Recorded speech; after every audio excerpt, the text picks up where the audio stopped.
I ask you, what is the most useless Mario Kart item in existence? What do you think? You might think, oh, is it the blooper? All it does is put ink on your screen for a few seconds, and anyone that knows the track layout really would not be hindered by that at all. No, because at least the blooper has some use against new players, aka when a Mario Kart game is freshly out, or when people who don't normally play Mario Kart are playing. There's some use there. Then you might be like, oh, well, is it the mushroom? Because alone it's pretty useless. The triple mushroom and the golden mushroom are pretty fucking good. But a mushroom by itself, I don't know. No, it's not that one either, because at the very least, a single mushroom can give you an advantage and let you go through a shortcut. So no, it's not that either. Then you might think, oh, well, is it the Thunder Cloud from Mario Kart Wii? That thing was so useless it only ever appeared in the one game. And to that I say, no, it's not that either. Because at the very least, it was an item that gave you a drawback for using it. Now granted, it automatically activated, so you had to get rid of it as soon as possible. But it was a little bit of fun. It threw a self-sabotaging item in there. It actually kind of enriched the item pool, so no, it wasn't that either. I'll tell you what it is. And you know what? Let's make this dramatic. Drum roll, please. Nigga, what the fuck? The coin, the fucking coin, man. This piece of shit. I cannot believe that they really thought putting a coin in these games as an item was a good idea. Not only is it the most useless item, I go so far as to call it the worst item ever in Mario Kart history. You see, it was first introduced in Super Mario Kart for the SNES. Yes, I know, ancient history. When you ran over an item panel, yes, an item panel, because we all know boxes weren't invented until after the year 1992, sometimes it just gave you a coin instead of an item. And you also ran into coins on the ground, which were also flat, if I recall correctly. Now, you know what else was in Super Mario Kart? The feather. And some of you might have thought of the feather when I asked you what the most useless item in Mario Kart history was. But here's the thing. At least the feather, although extremely situational, can help you. And let's not forget, Mario Kart World actually breathed new life into the feather. Have you seen some of these shortcuts that people pull off? When the track is designed for the feather to be useful, guess what? It works. You can't say the same thing for the coin. You just cannot.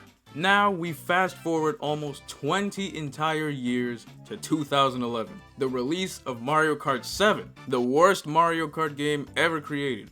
And you wanna know why? Because it brought back the fucking coin. Obviously this is not the only reason, but it's just one of many. And not only that, it brought it back in its full glory. See, it was in Super Mario Kart and Super Circuit. Mario Kart 64 had the decency to get rid of it, and then Super Circuit brought it back, and then Double Dash got rid of it again. Thank God. And then we went Double Dash, DS, and Wii with no coins at all. It was bliss, man. It was so fucking good. And then Mario Kart 7 came in and fucked up everything, as it usually does. Not only are they on the course, they're in item boxes. It really cannot be this hard to not bring back the most useless item of all time. But apparently it is. Apparently asking for a useful item to be put in that slot instead is just too much, I guess. Now, we fast forward another 3 years to the release of Mario Kart 8. And how did they follow up on one of the worst Mario Karts ever in Mario Kart 7? Making a pretty good fucking Mario Kart game in 8.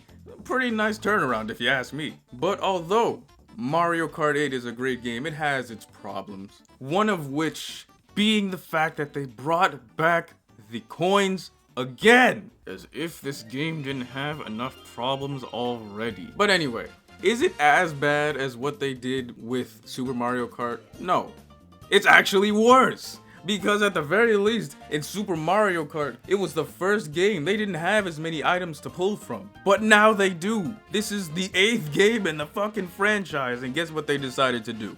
Bring back the coin. Let's not bring back the Mega Mushroom. Let's not bring back the Lightning. Let's not bring back the Chain Chomp or the Giant Bowser Shell from Double Dash.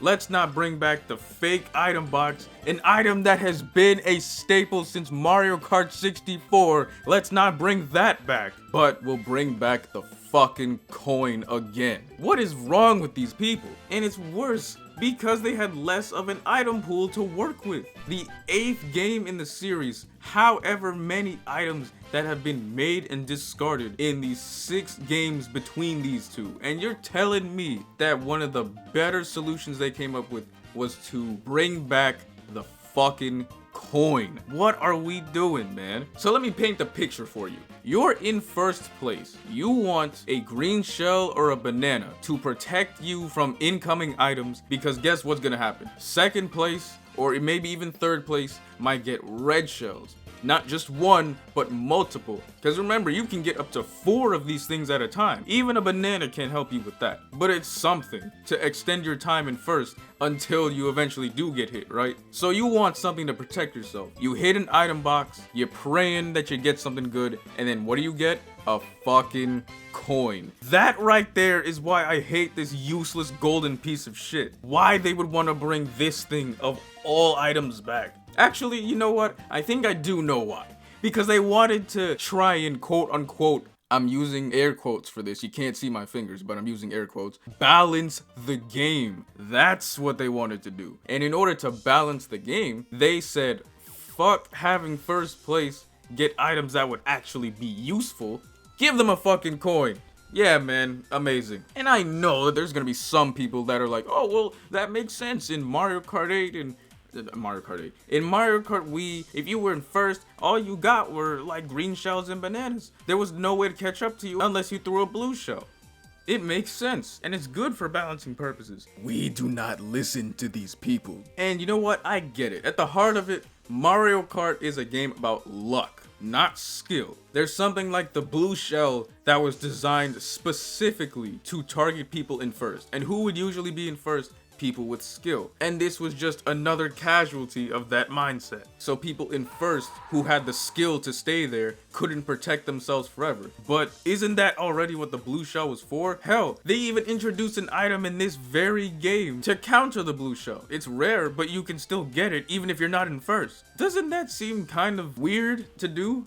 You know, I don't understand. And you know what pisses me off the most is they easily could have just balanced it. So let me give you the idea, right? If you have 10 coins already, that eliminates your chances of getting a coin in the item box entirely. Think about that. Is that not an easy way to balance this out? If you have 10 coins, you can't get one in an item box, which means you're guaranteed to get a banana or a green shell or a fucking horn or something that will actually be useful and help you out in first. That's all they had to do to balance this item. It would incentivize you to go collect the coins and even get coins in item boxes to make sure you couldn't get one in an item box after the fact. But no, that simple fix, that simple solution was just too much for Nintendo to handle. So even when Mario Kart 8 Deluxe came out, they were like, fuck it, just keep it the same. What the fuck? And you know what else? They made this problem even worse in Mario Kart World, if you could believe it. Because now, listen, I don't have gameplay of this because I don't have a Switch 2, but just work with me here. I'm sure I can find something. On top of the coins still being in the game and still being gotten from an item box, we also have a coin pile, which is literally just a pile of fucking coins. Who the hell wants that? Come on. A pile of fucking coins. That's literally the most useless thing you could possibly give me. Like, this is a 24 racer video game and you're giving me a pile of fucking coins to use? Useless. And then what else? They give you a coin shell. Am I playing New Super Mario Bros. 2 or something? Why is there a coin shell? What is the obsession with coins? Oh, but in Mario Kart 8, I don't know if this is a thing in Mario Kart World or not. Oh, but in Mario Kart 8, they give you a slight boost in acceleration. You go a little bit faster when you collect all 10 coins. I still do not even believe that. People have been saying that for the past 10 goddamn years, and I still don't believe it. That shit is more like an urban myth than anything. Because if it does actually give you an increase in acceleration, you can't fucking feel it. It's pointless. Why must Nintendo be this way? Mario Kart 64, Double Dash, DS, Wii, all were coinless. And those games are great. Especially Double Dash, DS, and Wii. Amazing stuff. And then you notice, as soon as we get to Mario Kart 7, all of a sudden everything is a bit worse for wear. But you know what? Whatever. If they're bringing it into Mario Kart World, and not only that, making more items into coins, then I don't think I'm gonna escape from this curse anytime soon. Which means the future's looking bleak.